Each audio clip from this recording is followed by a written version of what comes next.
Hello everyone, welcome to my YouTube channel commerce ही शिक्षा। आज की इस वीडियो में डिस्कस करने वाले हैं कंज्यूमर प्रोटेक्शन चैप्टर के बारे में। क्लास 12th का एक इम्पॉर्टेंट चैप्टर है और इससे रिलेटेड क्वेश्चंस कई बार आए हुए हैं। सो इस पूरी वीडियो में हम इस फुल चैप्टर को कंप्लीट करेंगे। इस चैप्टर में हम बात करेंगे कंज्यूमर प्रोटेक्शन के बारे में। कंज्यूमर होता है उपभोक्ता, जो गुड्स को फाइनल कंज्यूम करता है। किसी भी बिजनेस ऑर्गेनाइजेशन में कंज्यूमर का रोल बहुत ज़्यादा इंपॉर्टेंट है। देखो, अगर कंज्यूमर गुड्स को कंज्यूम नहीं करेगा, गुड्स को परचेज नहीं करेगा, सो आप प्रॉफिट जनरेट नहीं कर सकते। सो कंज्यूमर का तो एक बहुत इंपॉर्टेंट रोल है। सो उसकी प्रोटेक्शन भी बहुत ज़्यादा इंपॉर्टेंट हो जाती है हमारे लिए।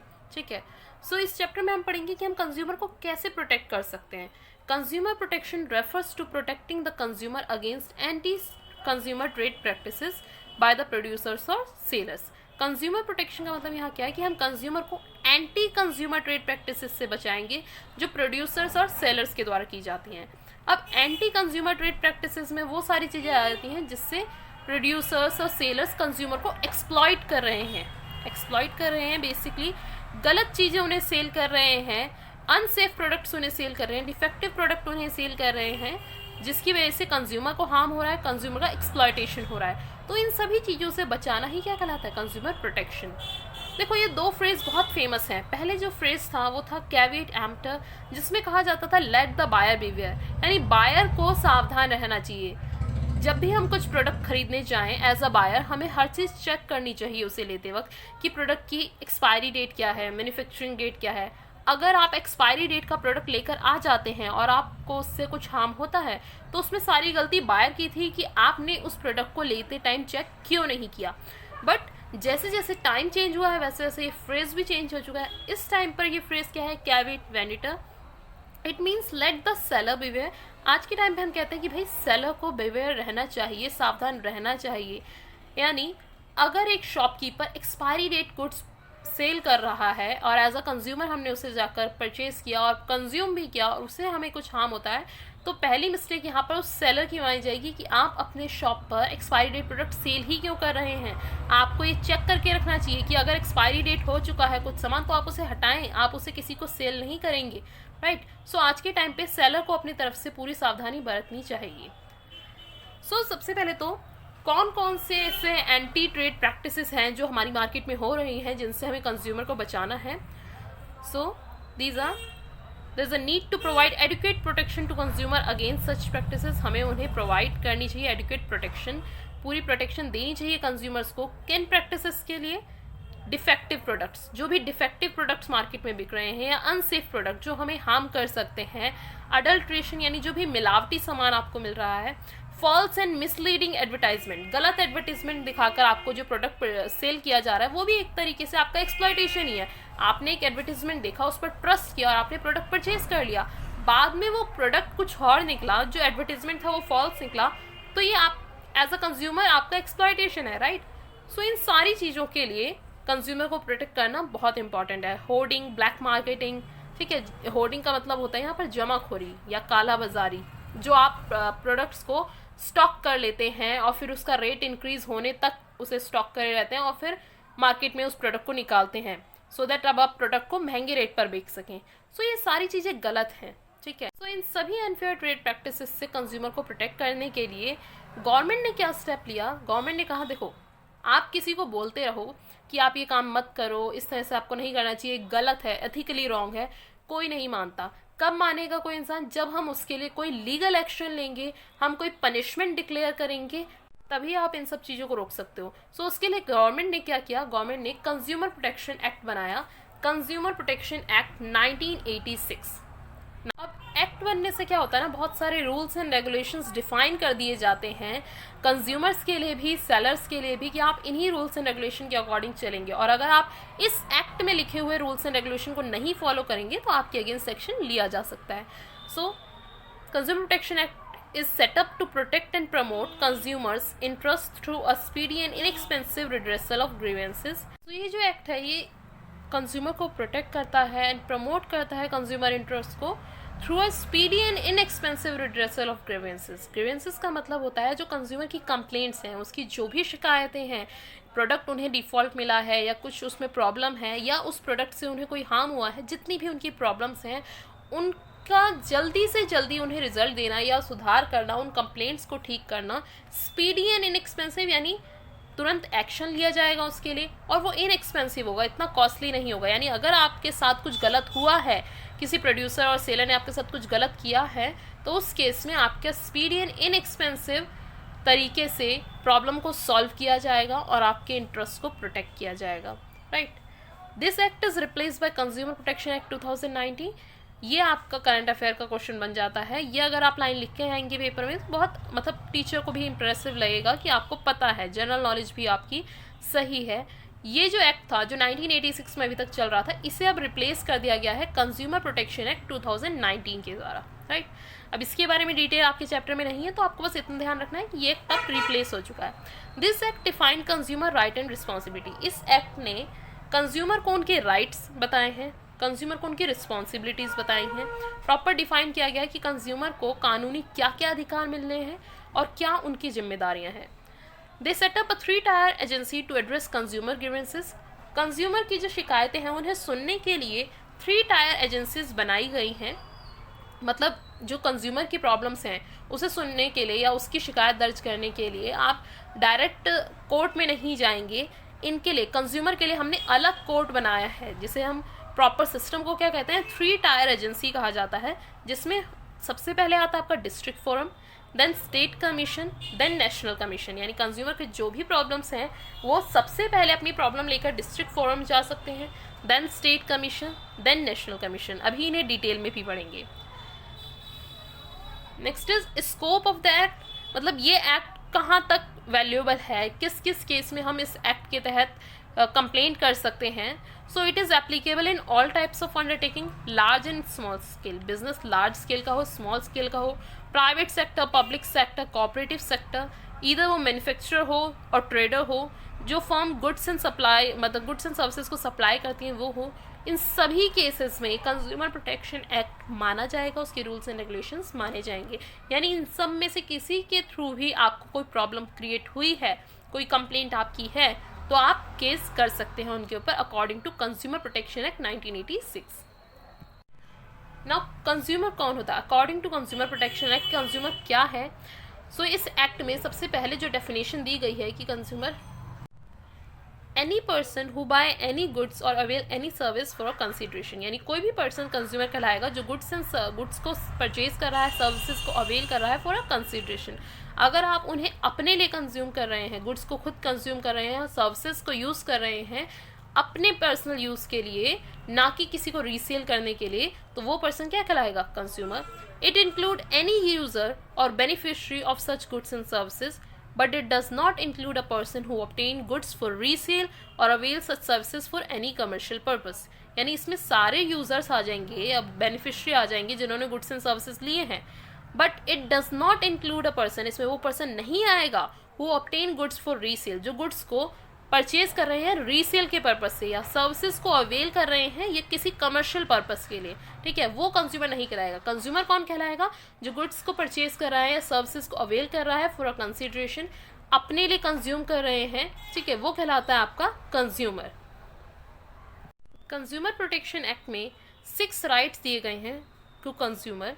एज अ कंज्यूमर आपके 6 अधिकार हैं, और अगर कोई आपसे इन राइट्स को छीनता है या किसी भी तरीके से इन राइट्स को पूरा नहीं करने देता है, इन राइट्स के तहत जो भी लिखा है वो अगर कंप्लीट नहीं होता है, तो आप उनके अगेंस्ट केस कर सकते हैं, क्योंकि ये आपके लीगल राइट्स हैं, ये आपको गवर्नमेंट ने प्रोवाइड किए हैं। तो कोई भी आपको इन राइट्स के तहत जो भी रूल्स एंड रेगुलेशन है उन्हें फॉलो करने से नहीं रोक सकता। राइट टू सेफ्टी मीन्स सुरक्षा का अधिकार। Consumer has a right to be protected against product and services which are hazardous to health and life. यानी कंज्यूमर को पूरा अधिकार है कि जो प्रोडक्ट एंड सर्विसेज उनकी लाइफ को हार्म कर रहे हैं, उनकी हेल्थ को हार्म कर रहे हैं, उनके अगेंस्ट प्रोटेक्शन लेने का। For example, consumer has a right to get standardised product with quality assurance mark. Consumer को पूरा अधिकार है कि वो उन प्रोडक्ट्स को परचेज करे जो स्टैंडर्डाइज हैं, जिसके ऊपर क्वालिटी एश्योरेंस मार्क प्रिंट है, ठीक है। अब क्वालिटी एश्योरेंस मार्क कौन कौन से होते हैं?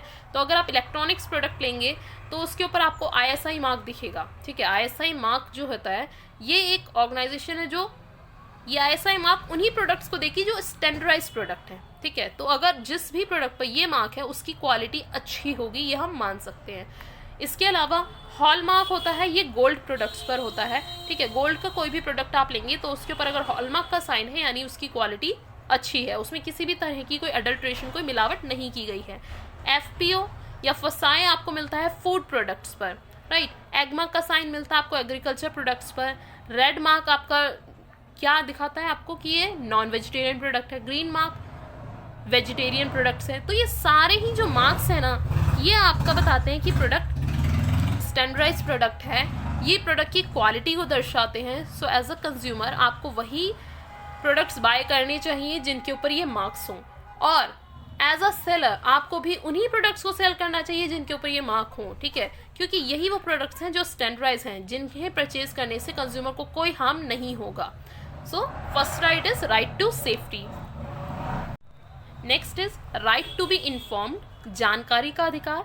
Consumer has a right to have complete information about the product before buying it. Consumer को पूरा अधिकार है कि उसे कंप्लीट इन्फॉर्मेशन मिले किसी भी प्रोडक्ट के बारे में खरीदने से पहले, ठीक है। यानी एज अ कंज्यूमर आप कोई भी प्रोडक्ट लेते वक्त उसकी सभी इन्फॉर्मेशन खरीदने से पहले जान सकते हैं, समझ सकते हैं, उसके बाद आप उस प्रोडक्ट को परचेज कीजिए। और ऐसा आपको करना भी चाहिए, आपको पहले सारी इन्फॉर्मेशन चेक करनी चाहिए और फिर आपको प्रोडक्ट को परचेज करना चाहिए।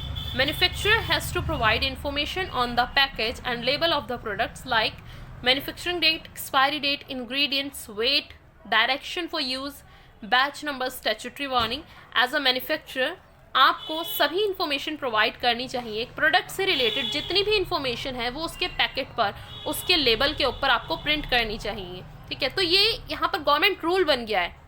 जैसे ये था ना राइट टू सेफ्टी, ये भी गवर्नमेंट रूल है कि आप उन्हीं प्रोडक्ट्स को सेल करेंगे जिनके ऊपर स्टैंडर्डाइज मार्क्स होने चाहिए, राइट। उसी तरह राइट टू बी इन्फॉर्म्ड के अकॉर्डिंग एज अ मैन्युफैक्चरर आप सभी गुड्स के ऊपर ये सारी वैल्यूएबल इन्फॉर्मेशन प्रिंट करेंगे, ठीक है। उसमें क्या किया जाता है, प्रोडक्ट कब बना, मैन्युफैक्चरिंग डेट होनी चाहिए, उसकी एक्सपायरी डेट होनी चाहिए, क्या क्या इंग्रेडिएंट्स इसमें इंक्लूड हैं, प्रोडक्ट का एग्जैक्ट वेट क्या है, किस तरह से उसे यूज़ करना है, बैच नंबर क्या है, स्टैट्यूटरी वार्निंग किसी प्रोडक्ट से रिलेटेड हो तो वो भी आपको प्रिंट करना चाहिए, ठीक है। सो इसीलिए ये राइट है, एक कंज्यूमर का अधिकार है कि उसे सारी इन्फॉर्मेशन मिलनी चाहिए। और जैसे ही कोई राइट बनेगा वो मैन्युफैक्चरर के लिए एक रूल बन गया कि ये गवर्नमेंट का रूल है कि आपको सारी की सारी इन्फॉर्मेशन एक प्रोडक्ट के लेबल पर, पैकेट पर आपको प्रिंट करनी है। अगर आप ये प्रिंट नहीं करेंगे तो आपके अगेंस्ट एक्शन लिया जा सकता है।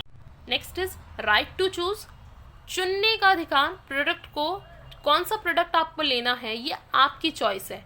Consumer has a right to choose any product out of the available products as per his और हर ओन इंटरेस्ट।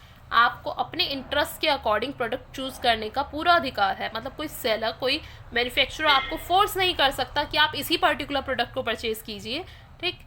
जो भी प्रोडक्ट्स मार्केट में अवेलेबल हैं उसमें से जो आप चुनना चाहते हैं आप उसी प्रोडक्ट को परचेज कीजिए, ये भी आपका एक अधिकार है, right to choose. Next is right to be heard. Right to be heard क्या है, सुनने का अधिकार। Basically consumer has a right to file a complaint to be heard in case of dissatisfaction with goods और services with grievance cell. Consumer को ये अधिकार है कि अगर उन्हें किसी प्रोडक्ट से कोई भी प्रॉब्लम है, किसी भी तरह का कोई डिससेटिस्फैक्शन है किसी भी गुड्स या किसी भी सर्विसेज से, तो उनकी जो कंप्लेंट है वो सुनी जाएगी कंपनीज के द्वारा, मैन्युफैक्चरर के द्वारा। आपकी प्रॉब्लम को अनदेखा नहीं किया जाएगा, उसे सुना जाएगा, कोई भी डिनाई नहीं कर सकता आपकी problem. So in that case companies, आपने देखा होगा कंपनीज के टोल फ्री नंबर होते हैं, हर प्रोडक्ट के पीछे आपको दिखता है इस तरह से कोई नंबर वो लिखे रहते हैं कि ये टोल फ्री नंबर है, इसके ऊपर आप कॉल करें अगर आपको कोई प्रॉब्लम हो तो, ठीक। और कंपनीज के अपने कॉल सेंटर्स भी होते हैं कि आपको कोई प्रॉब्लम हो, कोई भी कंप्लेंट हो, आप उस नंबर पर कॉल कीजिए, आपकी कंप्लेंट के ऊपर तुरंत एक्शन लिया जाएगा। ग्रीवेंस सेल भी होते हैं कि किसी भी तरह की कोई प्रॉब्लम अगर कंज्यूमर को होती है कंपनी की तरफ से तो उसके ऊपर तुरंत एक्शन, लीगल एक्शन लिया जाता है। इसके अलावा गवर्नमेंट ने तो अब 3 टायर सिस्टम ही बनाया है कि आपकी कंप्लेंट अगर एक शॉपकीपर नहीं सुनता, एक मैन्युफैक्चरर नहीं सुनता, कंपनी नहीं सुनती है, तो उस केस में आप गवर्नमेंट के उन 3 टायर सिस्टम के अकॉर्डिंग कोर्ट केस कर सकते हैं। Next is right to seek redressal. Right to seek redressal बिल्कुल राइट टू बी हर्ड का ही पार्ट है। राइट टू बी हर्ड में हमने कहा कि भाई कंज्यूमर की जो भी प्रॉब्लम है, जो भी कंप्लेंट है, वो सुनी जानी चाहिए।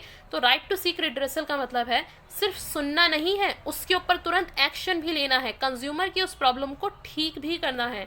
Consumer has a right to get relief in case the product और services falls short of his expectation. यानी कंज्यूमर का ये अधिकार है कि उसे रिलीफ मिले अगर उसकी एक्सपेक्टेशंस कहीं भी कम हुई हैं, उसे किसी प्रोडक्ट से कोई प्रॉब्लम हुई है, उससे रिलेटेड उसे रिलीफ भी मिलना चाहिए। अब रिलीफ आप किस तरह से देंगे?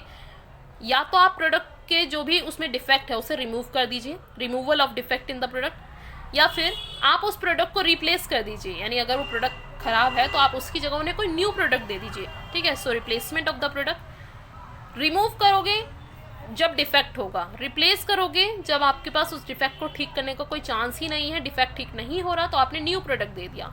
लेकिन अगर किसी प्रोडक्ट से किसी को बहुत ज़्यादा लॉस हुआ है या इंजरी हुई है, ठीक है, उस केस में आपको पे करना होगा कंपेंसेशन। फॉर एग्जाम्पल देखो, इसमें तो क्या है, आपने एक टॉय लिया, ठीक है, वो किसी तरह से डिफेक्टिव पीस निकला, तो क्या किया गया, सेलर ने उसकी जगह उसका डिफेक्ट रिमूव कर दिया, उसे सही कर आपको दे दिया। यहाँ आपने वॉशिंग मशीन ली थी, वो चल ही नहीं रही है और उसका डिफेक्ट ठीक भी नहीं हुआ, तो आपको न्यू वॉशिंग मशीन दे दी गई। लेकिन आपने एक एक्सपायरी डेट की मेडिसिन खाई और उससे आपको लॉस हुआ, आपकी तबीयत बहुत ज़्यादा बिगड़ गई, उस केस में क्या आप 10-12 मेडिसिन दे देंगे, 10-12 पैकेट दे देंगे? नहीं, आप वहाँ उस केस में कंपेंसेशन पे करते हैं, क्योंकि आपके मेडिसिन देने से कुछ ठीक नहीं होने वाला है उन्हें, ठीक है, क्योंकि वो लॉस तो हो ही चुका है, पर्सन तो हॉस्पिटलाइज हो ही गया। तो इस केस में आप उन्हें कंपेंसेशन पे करते हैं, मुआवजा, हिंदी में कहें तो मुआवजा देते हैं, एक अच्छा खासा अमाउंट इसमें दिया जाता है, ठीक है। सो ये वो तरीके हैं जिससे कंज्यूमर को रिलीफ मिल सकता है। And the last one is right to consumer education. Consumer has a right to acquire knowledge and to be well inform consumer throughout the life. Consumer को अधिकार है कि उन्हें सारी इन्फॉर्मेशन, जो भी कंज्यूमर के राइट्स हैं, रिस्पॉन्सिबिलिटीज़ हैं, या उनके लिए जो भी 3 टायर रिड्रेसल सिस्टम बनाया गया, उस सब की नॉलेज, एजुकेशन होनी चाहिए कंज्यूमर के पास। Consumer should be made aware of his right relief available to them. Consumer को उसके राइट्स और रिलीफ्स के बारे में इन्फॉर्म करना चाहिए, अवेयर करना चाहिए। तो ये कैसे होगा, मतलब कंज्यूमर तक ये इन्फॉर्मेशन हम कैसे पहुंचा सकते हैं, कैसे कंज्यूमर को उनके राइट्स के बारे में बता सकते हैं, रिलीफ्स के बारे में बता सकते हैं। तो देखो, इतनी देर से जो मैं ये वीडियो बना रही हूँ, मैं आपको आपके राइट्स ही बता रही हूँ कि बेटा आपके ये अधिकार हैं। तो पहला मेथड तो यही है, consumer education in school curriculum. School curriculum में हम कंज्यूमर एजुकेशन को जोड़ देते हैं, इसीलिए हमारी बुक में ये चैप्टर है। इवन आपको जूनियर क्लासेस में भी इस चैप्टर के बारे में देखने को मिला होगा। सो हमने इसे कंज्यूमर एजुकेशन से जोड़ दिया। जो चीज़ एजुकेशन में जुड़ गई वो होल कंट्री में अपने आप ही स्प्रेड हो गई। बच्चों को उनके टीचर्स या उनके गार्जियंस इस चैप्टर को बताएंगे, कहीं ना कहीं वो कंज्यूमर के राइट, रिस्पॉन्सिबिलिटीज़ भी बच्चों को बताएंगे, राइट। इसके अलावा अब जो लोग स्कूल में नहीं हैं उनको कैसे बताएं?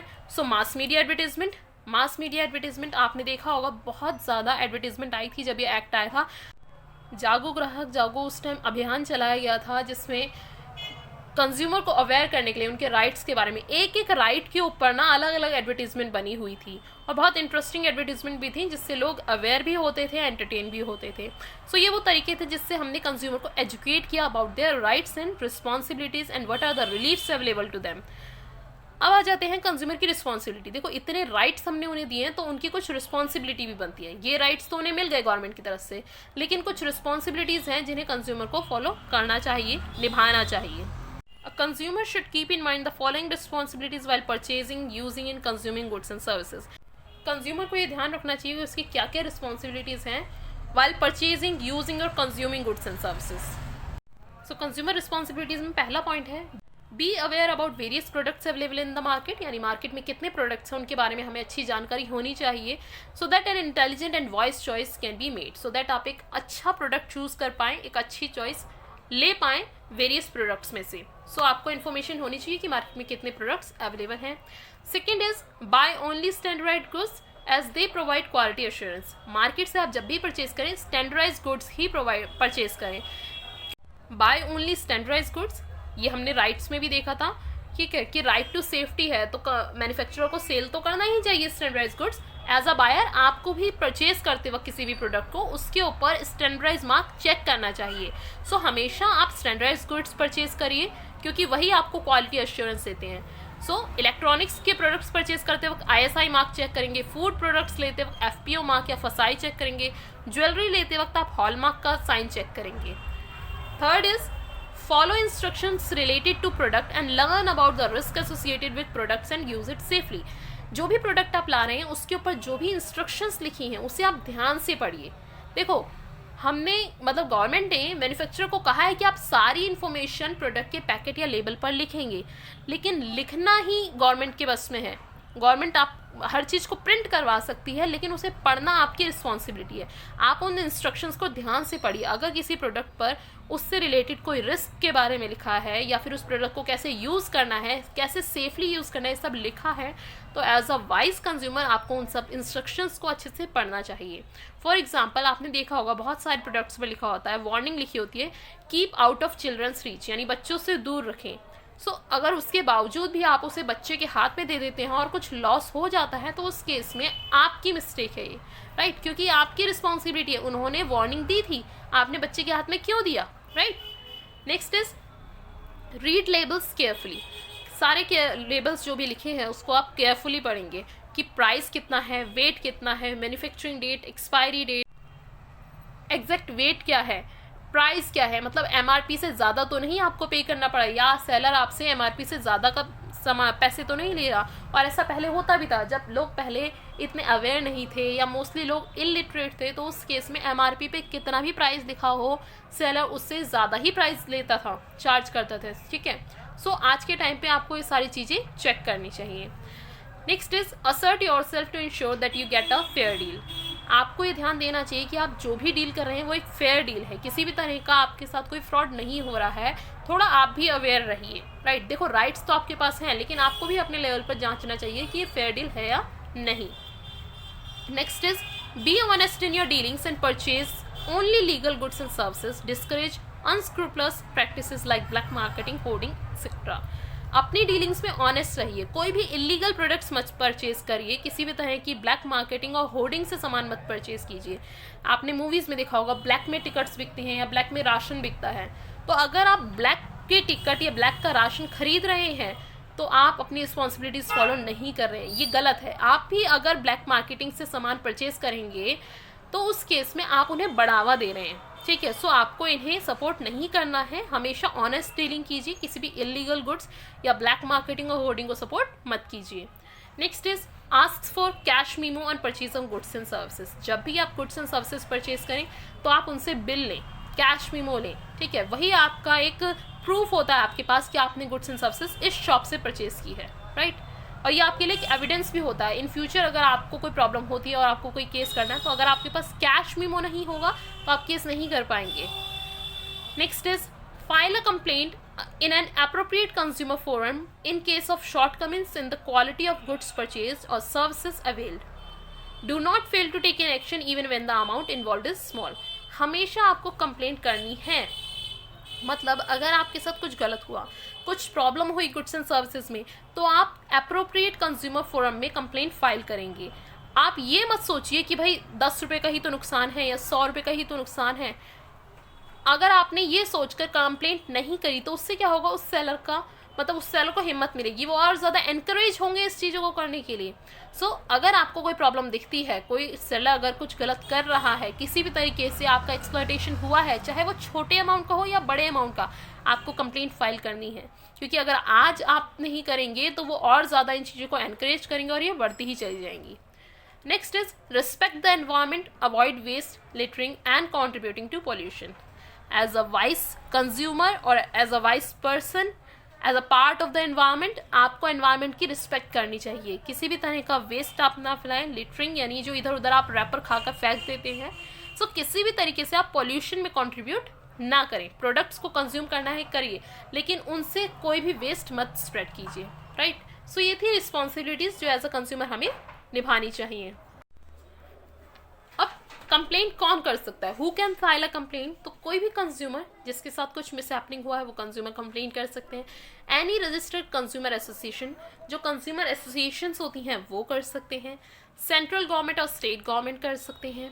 वन और more consumer on behalf of numerous consumer having the same interest, एक या दो कंज्यूमर कंप्लेंट कर सकते हैं on behalf of numerous consumer, यानी किसी चीज़ से हज़ारों लोगों को नुकसान हुआ है तो हज़ारों लोग केस करने जाएंगे तो कोर्ट का भी टाइम वेस्ट होगा। तो इन सब के बिहाफ पर कोई एक या दो कंज्यूमर केस कर सकते हैं।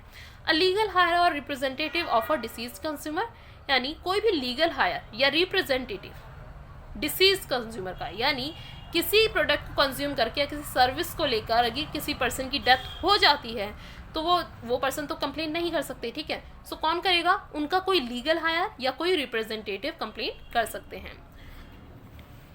Next is redressal agencies under the consumer protection act. Consumer protection act ने जो रिड्रेसल एजेंसीज बनाई हैं जो कंज्यूमर को रिलीफ प्रोवाइड कराती हैं, तो उसमें आ जाते हैं first one is district forum, then state commission, then national commission, then supreme court. इसमें क्या है, देखो डिस्ट्रिक्ट फोरम में आप केस फाइल करते हो, अगर आप उससे सेटिस्फाई नहीं होते तो स्टेट कमीशन में जा सकते हो, स्टेट कमीशन से सेटिस्फाई नहीं हुए तो नेशनल कमीशन में जा सकते हो, और बहुत रेयर केसेस ऐसे आ जाते हैं जिसमें आप नेशनल कमीशन से भी सेटिस्फाई नहीं हुए तो आप सुप्रीम कोर्ट में जा सकते हैं। अब सबसे पहले district forum.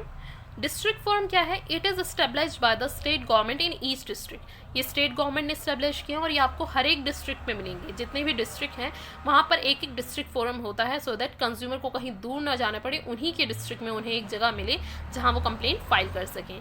It consist a president and 2 other members out of which 1 women should be compulsory, जिसमें एक प्रेसिडेंट होगा वहाँ का हेड और 2 अदर मेंबर होंगे जिसमें से एक मेंबर वुमेन होगी, यानी यहाँ पर टोटल 3 इनके हेड हैं जो डिसीजन ले रहे हैं।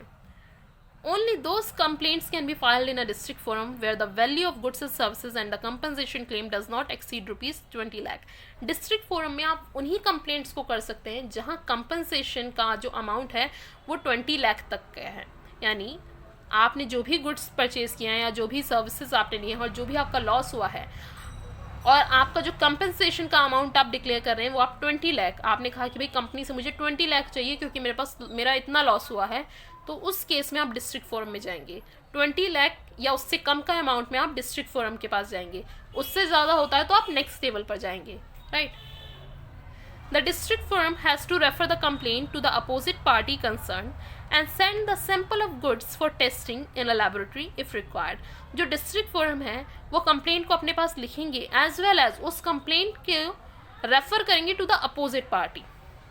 आप as a consumer district forum में गए और आपने कंप्लेंट लिखवा दी रिलायंस कंपनी के खिलाफ, तो अब रिलायंस कंपनी को भी तो पता लगना चाहिए कि उनके अगेंस्ट केस फाइल हुआ है। सो ये जो डिस्ट्रिक्ट फोरम है ये कंप्लेंट आपकी रजिस्टर करते हैं और उसके बाद अपोजिट पार्टी कंसर्न पार्टी को मैसेज करते हैं कि आपके अगेंस्ट ये कंप्लेंट यहाँ लिखी गई है and send the sample of goods for testing. और जो भी प्रोडक्ट हैं जिसमें जो डिफेक्ट है, जिस चीज़ के ऊपर केस हुआ है, उन प्रोडक्ट्स को टेस्टिंग के लिए लेबोरेटरी में भेजा जाता है। अगर डिस्ट्रिक्ट फोरम के जो मेंबर्स हैं उन्हें लगता है तो कि इसमें टेस्टिंग की रिक्वायरमेंट है तो वो लेबोरेटरी में सेंड कर देते हैं।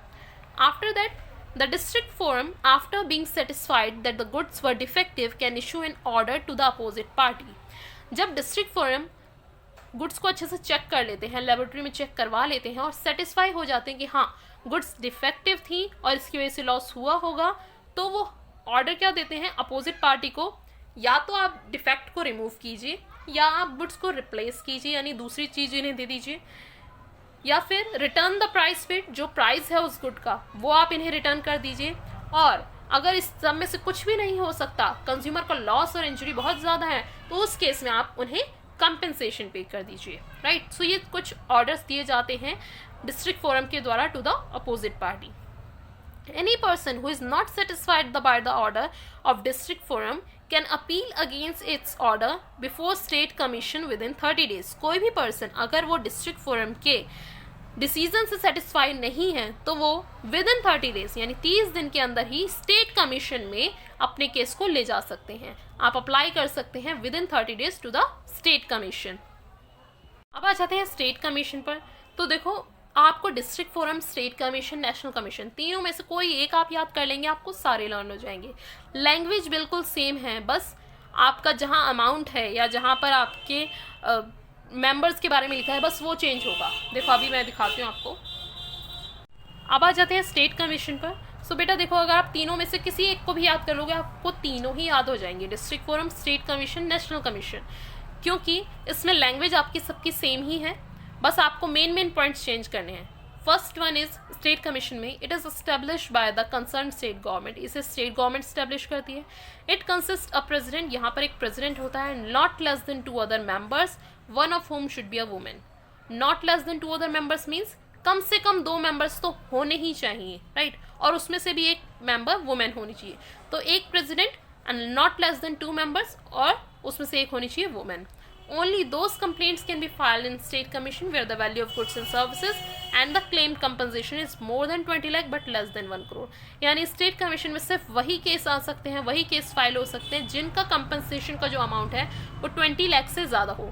डिस्ट्रिक्ट फोरम में 20 लाख तक था, 20 लाख से ज़्यादा का अगर केस है तो वो स्टेट कमीशन में जाएगा, ठीक है। 20 लाख से ज़्यादा but less than 1 crore, 1 crore से कम होना चाहिए। The state commission also has to refer the complaint to the opposite party. Again वही है कि स्टेट कमीशन के पास जैसे ही केस आएगा वो अपोजिट पार्टी को इन्फॉर्म करेंगे उसके बारे में, और जितनी भी गुड्स एंड सर्विसेज जो भी है उसे लेबोरेटरी में रीटेस्ट करवाएंगे अगर उन्हें रिक्वायरमेंट होगी तो। The state commission after that again वही प्रोसेस है कि अगर स्टेट कमीशन सेटिस्फाई हो जाती कि गुड्स में कोई डिफेक्ट था या ये गलत हुआ है कंज्यूमर के साथ, तो उस केस में वो अपोजिट पार्टी को ऑर्डर करते हैं कि वो डिफेक्ट को रिमूव करें, गुड्स को या तो रिप्लेस कर दें या फिर प्राइस रिटर्न कर दें या फिर आप कंपनसेशन पे करें to the consumer for loss और इंजरी, ठीक है। तो देखो बिल्कुल सेम था, बस हमें मेन पॉइंट चेंज करने थे। जैसे कि इसमें 20 लाख टू 1 करोड़ वाला पॉइंट था, उसमें सिर्फ 20 लाख। सो आपको लैंग्वेज तीनों में सेम ही लिखनी है। और अगर स्टेट कमीशन से आप सेटिस्फाई नहीं होते हैं उसके रूल से, तो आपको 30 डेज के अंदर आपको ये राइट है कि आप कहाँ जा सकते हैं, नेशनल कमीशन में, ठीक है। तो आप नेशनल कमीशन में भी अप्लाई कर सकते हैं अगर आप इनके ऑर्डर से सेटिस्फाई नहीं है तो। अब नेशनल कमीशन में भी आपको सेम ही लिखना है, बस मैंने यहाँ पर फिर सिर्फ इंपॉर्टेंट पॉइंट ही हाईलाइट किए हैं। नेशनल कमीशन को स्टैब्लिश किया जाता है सेंट्रल गवर्नमेंट के द्वारा। कंपेंसेशन क्लेम यहाँ पर 1 करोड़ से ज़्यादा का होना चाहिए, यानी अगर आपको लगता है कि आपके साथ जो लॉस हुआ है उसमें आपको 1 करोड़ से अबव कंपनसेशन मिलना चाहिए, तो आप डायरेक्ट किस में अप्लाई करेंगे, नेशनल कमीशन में। यहाँ पर एक प्रेसिडेंट होता है और एटलीस्ट 4 अदर मेंबर्स, यानी एक प्रेसिडेंट तो होता ही है, कम से कम 4 मेंबर्स भी होते हैं जिसमें से एक वुमेन तो कंपलसरी है। अगर आप नेशनल कमीशन के ऑर्डर से सेटिस्फाई नहीं हैं तो आप कहाँ जा सकते हैं, आप सुप्रीम कोर्ट में अप्लाई कर सकते हैं। लेकिन ये कंडीशन है यहाँ पर, सुप्रीम कोर्ट में सिर्फ वही केस अप्लाई हो सकते हैं जो डायरेक्ट नेशनल कमीशन में आए हों। मतलब अगर आप डिस्ट्रिक्ट से डिससेटिस्फाई हुए, फिर स्टेट कमीशन में आए, फिर स्टेट से डिससेटिस्फाई हुए, फिर नेशनल में आए, फिर नेशनल से अगर आप सुप्रीम कोर्ट में जाना चाहते हैं तो ये पॉसिबल नहीं है। नेशनल अगर आप इसी तरीके से चल के आए हैं, डिस्ट्रिक्ट के बाद स्टेट, स्टेट के बाद नेशनल, तो नेशनल आपका लास्ट स्टॉपेज है, आपको इन्हीं के ऑर्डर से सेटिस्फाई करना पड़ेगा अपने आप को। लेकिन अगर आपने डायरेक्ट नेशनल कमीशन में ही केस फाइल किया था और फिर आप यहाँ सेटिस्फाई नहीं है, उस केस में आप सुप्रीम कोर्ट में जा सकते हैं।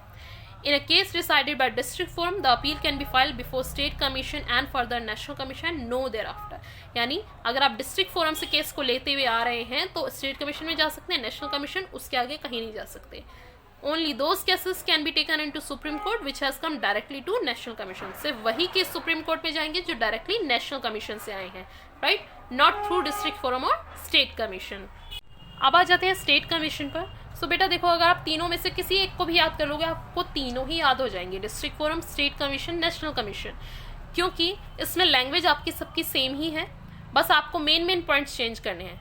First one is state commission में it is establish by the concern state government, इसे स्टेट गवर्नमेंट एस्टेब्लिश करती है। इट कंसिस्ट अ प्रेसिडेंट, यहाँ पर एक प्रेसिडेंट होता है, not less than 2 other members, one of whom should be a women. Not less than 2 other members means कम से कम 2 मेंबर्स तो होने ही चाहिए, राइट, और उसमें से भी एक मेंबर वुमेन होनी चाहिए।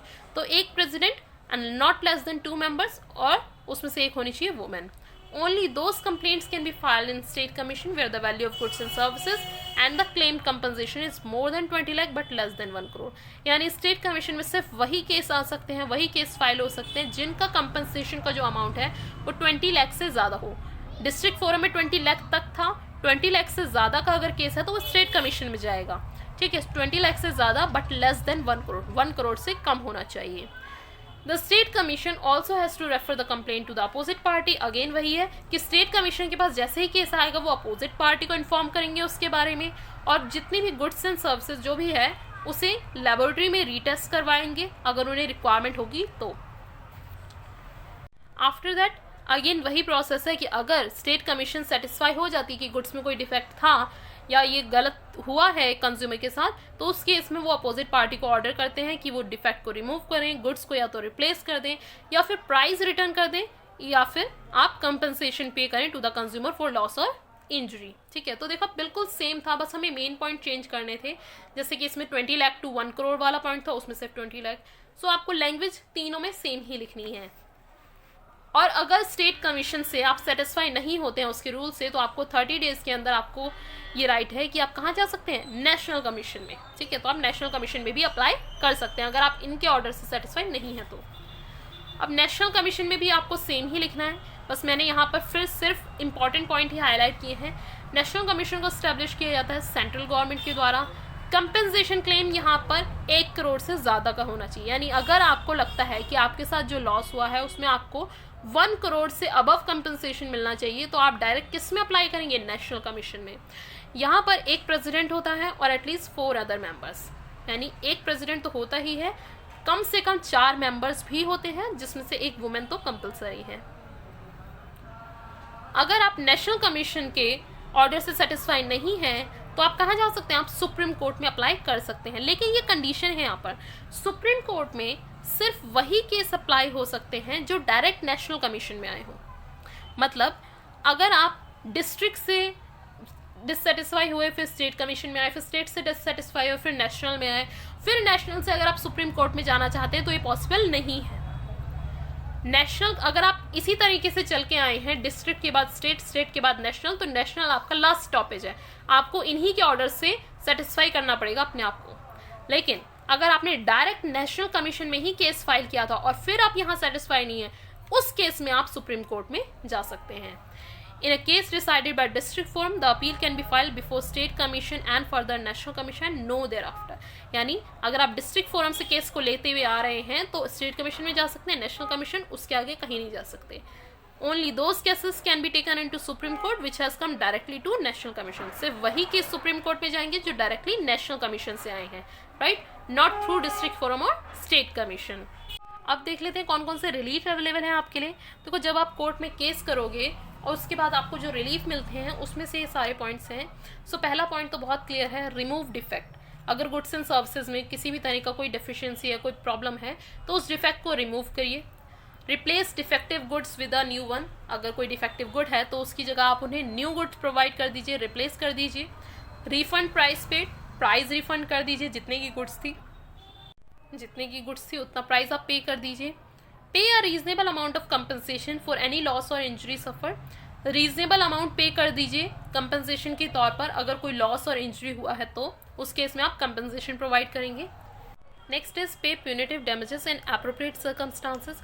प्यूनिटिव डैमेजेस क्या होते हैं, बेसिकली फॉर एग्जांपल आपने कुछ हेल्थ ड्रिंक ली, हेल्थ ड्रिंक आजकल मार्केट में बहुत चलती हैं, तो हेल्थ ड्रिंक के सारे इंग्रेडिएंट्स वगैरह सब कुछ लिखा था कंपनी ने, आपने उसे कंज्यूम किया, लेकिन आप उसे कंज्यूम करने से बीमार पड़ गए। क्यों? क्योंकि उस हेल्थ ड्रिंक में शुगर लेवल ज़्यादा था और आप एक शुगर पेशेंट थे, आप एक डायबिटिक थे, ठीक है। सो उस केस में कंज्यूमर ने जो केस किया वो क्या किया कि भाई आपने ये जो ड्रिंक बेची है उससे एक तो मेरे को हार्म हुआ है, मेरी तबीयत इससे ख़राब हुई है, तो पहली चीज़ आप मुझे कंपनसेशन दो, मेरी इंजरी मेरे लॉस का आप मुझे कंपनसेशन दो। दूसरी चीज़, आपने अपने प्रोडक्ट में सब चीज़ लिखा, लेकिन आपको ये लिखना चाहिए था कि इसका शुगर लेवल हाई है और ये डायबिटिक पेशेंट को प्रेफर नहीं करनी चाहिए, ये उनको कुछ मतलब उसके इफेक्ट अलग आ सकते हैं उनके ऊपर, उनकी तबीयत भी ख़राब हो सकती है। तो आपको इस तरह से कोई वार्निंग लिखनी चाहिए थी that diabetic patient should not prefer this drink. So इस चीज़ के लिए आपको प्यूनिटिव डैमेजेस भी पे करने चाहिए। सो यहाँ पर कोर्ट भी एग्री करेगी कि कंपनसेशन तो उस पेशेंट को मिलना ही चाहिए जिसका लॉस हुआ है। दूसरा, क्योंकि आपने अपनी रिस्पॉन्सिबिलिटी नहीं निभाई, आपको ये इंडिकेशन लिखना चाहिए था कि इस ड्रिंक को डायबिटिक पेशेंट्स कंज्यूम ना करें, तो अपनी लापरवाही के चलते हुए उन्हें प्यूनिटिव डैमेजेस भी पे करने पड़ते हैं to the government. Discontinue unfair restrictive trade practices, कि कोई भी अनफेयर या रिस्ट्रिक्टिव ट्रेड प्रैक्टिसेस अगर चल रही हैं तो उन्हें डिसकंटिन्यू कर दिया जाता है, उन्हें बंद कर दिया जाता है उन ऑर्गेनाइजेशंस को। Not to offer hazardous goods for sale, अगर किसी गुड्स से किसी को कोई प्रॉब्लम हुई है या कुछ कंज्यूमर्स की तबीयत वगैरह ख़राब हुई है, हार्म हुआ है उन्हें, सो हम सो गवर्नमेंट यहाँ मैन्युफैक्चरर कंपनी को कहती है कि आप जो भी गुड्स हैं उन्हें अब मार्केट में सेल नहीं करेंगे, अब इन्हें आप बैन कर दीजिए, यानी अब ये मार्केट में दोबारा नहीं आएंगी। Next is withdraw hazardous goods from sale, यानी जो हानिकारक गुड्स हैं उनको वापस ले लेना। वापस लेने का मतलब यहाँ पर क्या है, देखो मैगी का एग्जांपल देखा था, सुना होगा आपने कि मैगी को बैन किया गया था कुछ टाइम के लिए, ठीक है, मैगी की मैन्युफैक्चरिंग रोक दी गई थी, और इवन उस टाइम पर जितनी मैगी बनी थी या जितनी शॉप्स में जा चुकी थी उन सबको वापस मंगाया गया था और कहा गया था कि आपको ये सारी मैगी समुद्र में बहानी है, ये किसी भी कंज्यूमर तक नहीं जानी चाहिए क्योंकि इसमें लेड पाया गया है, राइट। तो उस टाइम पर जितनी मैगी बनी थी, जितना लॉट उनके पास तैयार था, जितना सेल में जा चुका था, वो सब उनसे वापस मंगाया गया था और उसे समुद्र में फेंकवा दिया गया था, ठीक है। सो ये वही रीज़न है, ये वही मतलब रिलीफ है कि विड्रॉ कर लिए हमने गुड्स, सेल में जा चुके थे, लोगों तक जाने वाले थे, लेकिन हमने उन्हें विड्रॉ किया और फिर उसे ख़त्म किया, राइट। नेक्स्ट है cease manufacturing hazardous goods. Cease करना यानी बैन कर देना, अब वहाँ पर मैन्युफैक्चरिंग नहीं होगी। अगर किसी प्रोडक्ट से कोई कंज्यूमर बहुत बुरी तरह हार्म होता है, बहुत बुरी तरह उसको इसके इफेक्ट दिखते हैं, तो वो औरों के लिए भी हानिकारक है, सो उस केस में हम उसे पूरी तरह बैन कर देते हैं, यानी मैन्युफैक्चर अब आप नहीं कर सकते। और यहाँ पर देखो इन दोनों में डिफरेंस क्या है, नॉट टू ऑफर, यानी यहाँ पर मैन्युफैक्चरर उस पर्टिकुलर गुड्स को मार्केट में नहीं जाने देगा और उसे खत्म करेगा और उसे बैन कर देगा, ठीक है। फॉर एग्जाम्पल एक कंपनी बहुत सारे बिस्किट्स बनाती थी, लेकिन एक बिस्किट में प्रॉब्लम आई तो उस बिस्किट को हमने बैन कर दिया कि भाई अब आप उसे मार्केट में दोबारा सेल कभी नहीं कर सकते। लेकिन यहाँ पर क्या है, सीज मैन्युफैक्चरिंग हैजार्डस गुड्स में वो मैन्युफैक्चरिंग यूनिट ही पूरी सीज कर दी गई, बैन कर दी गई कि अब आप कुछ भी नहीं बना सकते, ठीक है। ये बहुत ही ज़्यादा आप कहें एडवांस केस हो गया, कुछ ज़्यादा ही हार्म हो गया लोगों को, उस केस में होता है। Pay an amount to consumer welfare fund, consumer welfare fund को भी आपको कुछ अमाउंट पे करना पड़ता है। कुछ केसेस में अगर आपने कुछ बड़े लेवल पर कुछ स्कैम किया है और फ्रॉड हुआ है, तो उस केस में गवर्नमेंट आपको जो भी कंपनसेशन है वो तो आप देते ही हो कंज्यूमर्स को, एज वेल एज जितने का आपने लॉस किया है उसका एटलीस्ट 5% से ज़्यादा भी हो सकता है, लेकिन 5% से कम नहीं होना चाहिए, वो आप कंज्यूमर वेलफेयर फंड में सबमिट कराते हो, क्योंकि आपने इतनी ज़्यादा प्रॉब्लम्स क्रिएट करी हैं। उन प्रॉब्लम्स को ठीक करने के लिए कंज्यूमर वेलफेयर फंड्स के पास भी फंड्स होने चाहिए। सो इस केस में फॉर एग्जांपल आपने जो लॉस किया है वो आपने किया है 10 करोड़ का, ठीक। सो अगर इतना बड़ा आप लॉस कर रहे हैं तो इस केस में आपको कंज्यूमर वेलफेयर फंड को भी इस अमाउंट का एटलीस्ट 5%, ज़्यादा भी बोला जा सकता है लेकिन कम से कम 5%, तो ये कितना होगा 50 लाख आपको कंज्यूमर वेलफेयर फंड में सबमिट करना होगा। Next is issue corrective advertisement to neutralise the defect of misleading ads. अगर आपकी कंपनी ने कोई मिसलीडिंग एड्स पब्लिश की थी, कुछ ऐसी एड्स जो कंज्यूमर को गलत बता रही थी, ठीक है, जो चीज़ प्रोडक्ट में थी ही नहीं, आप वो ऐड दे रहे हो, तो उस केस में कंपनी को कहा जाता है कि आप इस ऐड को बैन करो और सही एडवर्टीजमेंट पब्लिश करो, सो दैट कंज्यूमर अवेयर हो सके इस प्रोडक्ट के बारे में, right. Next is pay adequate cost to parties, यानी जितनी भी पार्टीज इसमें इन्वॉल्व होती हैं उन सबको एडिक्वेट अमाउंट पे करना। सारे रिलीफ हैं जो कंज्यूमर को मिलते हैं इन केस अगर उनके साथ कोई मिसहैपनिंग होती है, किसी भी तरह की कोई प्रॉब्लम होती है, सो ये सारे रिलीफ आपको मिल सकते हैं, राइट। सो यही था कंज्यूमर प्रोटेक्शन एक्ट में। आई होप आपको इस चैप्टर बहुत ईजी लगा होगा, अच्छे से समझ में आया होगा। इससे रिलेटेड कोई डाउट हो तो आप मुझसे कमेंट बॉक्स में पूछ सकते हैं, और अगर वीडियो इन्फॉर्मेटिव लगा हो तो प्लीज़ इसे लाइक कीजिए, शेयर कीजिए और सब्सक्राइब कीजिए मेरे चैनल को ऐसी अदर वीडियोज़ के लिए। Thank you so much for watching the video.